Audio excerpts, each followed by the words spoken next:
Lapha ke emhlabeni sinenhlobo ezintathu zabantu engizoyihlaziya. Yilabantu okuthiwa ama-followers. Ama-followers ke abantu abathanda ukulandela. Njengoba nje igama lisho ukuthi ama-followers. Lezo ehleze idinga umholi. Ngoba ifuna umuntu ozoyihola nje empilweni. Noma yini ezenzayo mhlambe ipolitiki nokunye isonto umndeni but bafuna umholi.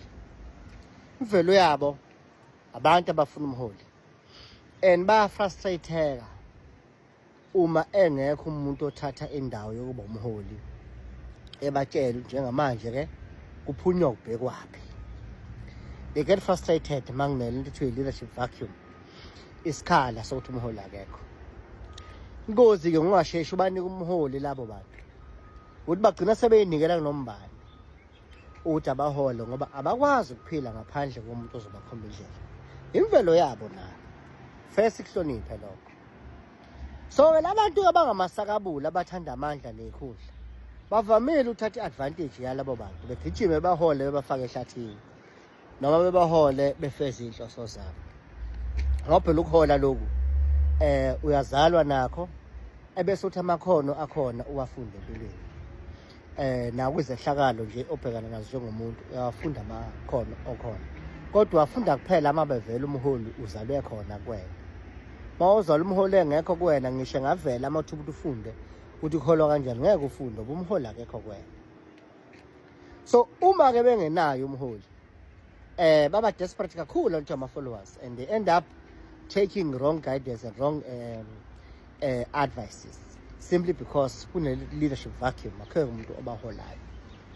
So kunesemqoka ngisheshe ngidecide uku-appointa ubuholi ukugwema ukuthi ama-followers engayithuke selandela abantu abaronge ngoba into ofoyazi ama-followers aloyale njalo nje.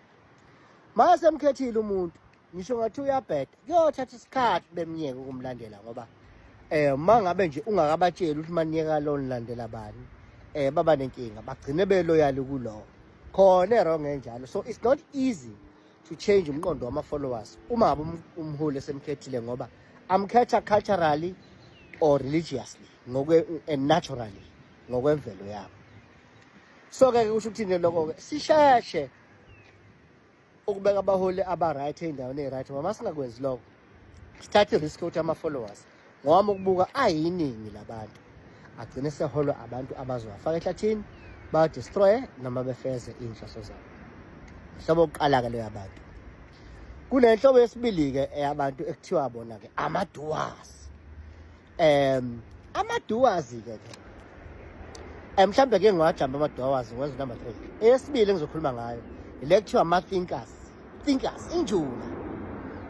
Injula-ke ekhonza ukucabanga. Yonke into efuna iyenzeke mayesicatshangwe kahle kwaze ngafika la ngampela ezifila khona ukuthi hayi into sesiyicabangile. Kodwa ke guess what? Ama-thinkers akaze afike esigabeni sokuthi athi sesicabangela sesiqedile ngoba all what they know is thinking.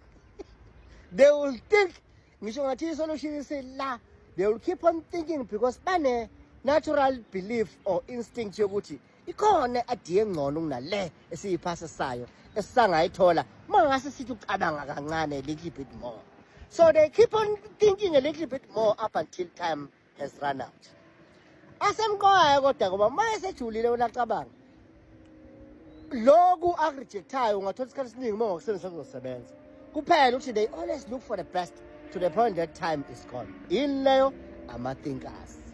So kufanele nendlela ukuthi khathe cabanga moderator phela ukuthi bafowethu sizocabanga for an hour.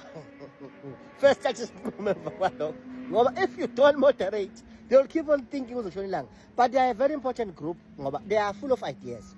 Wena akolalele for ukwazi ukubona ama-ideas ukuthi hayi lawa azosebenza ebese ugijima nawo ngoba uma uzothola ayaqhutshwe kwecabanga. Ama-thinkers don't never get tired of thinking. They can think kuze kube ikusasa. Yingakho semqoka ukuthi mabe siqala i-meeting sibeke isikhathi bandla ama-time frames and specific agenda items so that nane agenda item ngayinye siyinike isikhathi ngoba kungenjalo ama-thinkers ngayibamba le meeting kuze kusekusasa. Sigcina singadecide-anga kuphele isikhathi soku-implement ama-decisions because we're busy thinking. Bese lento besithathu-ke le ngishilo ngacela ukuyijomba le yama-doers. Ama-doers-ke ilezi esuke zithi akuqeda ukucatshangwa ngamanje sense zifuna ukwenza lezo. The doers, they want to do. So kusemqoka ukuthi mawubudila nama-doers ukwazi ukumanage ama-thinkers uthenga sithi isikhathi kufike la kuthatha khona iy'nqumo khona ama-doers ezoqhubeka enzenjani enze. Into efrustrate ama-doers-ke is lack of decision making. It's indecisiveness because it's people who want to act. Into efrustrate ama-doers is slow pace in doing things. Yeah, frustrate. And why ngigcina ngama-doers? It's because that's where we are. I think that's where we are, Mkhonto. The number of people who want to do something about oppression has increased. And they're impatient. And they get frustrated if you take long to take decisions. Ama-doers now. They get frustrated. So, engizama ukuthi ngiweze la ngilula leya video ukuthi we are becoming now full of revolutionaries. And revolutionaries are doers. They want to do. They want to transform this economy now. They want to transform ilife yomuntu omnyama now. And ingakho makuthiwa leadership bazokufaka ipressure mohamba kancane because they are frustrated by processes. And if you take long to decide, you keep on thinking, you become the enemy number one. But the challenge ngalokho ukuthi ama-doers by their natural instinct they end up all wanting to do the same thing at the same time. They end up wanting to lead. And not all of us should lead, even though all of us can be leaders. Once a person is appointed to lead, even though we are doers and we think we can do better and faster, we must have enough yokunika umholi obekiwe ithuba lokuthasona.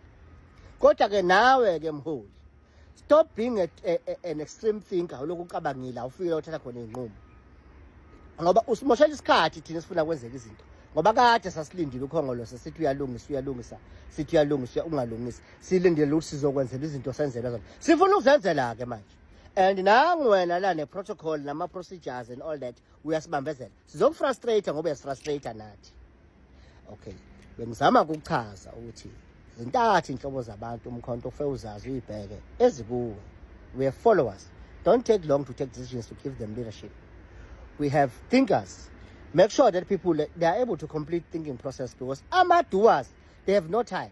We need this revolution now and we have got no more time to waste.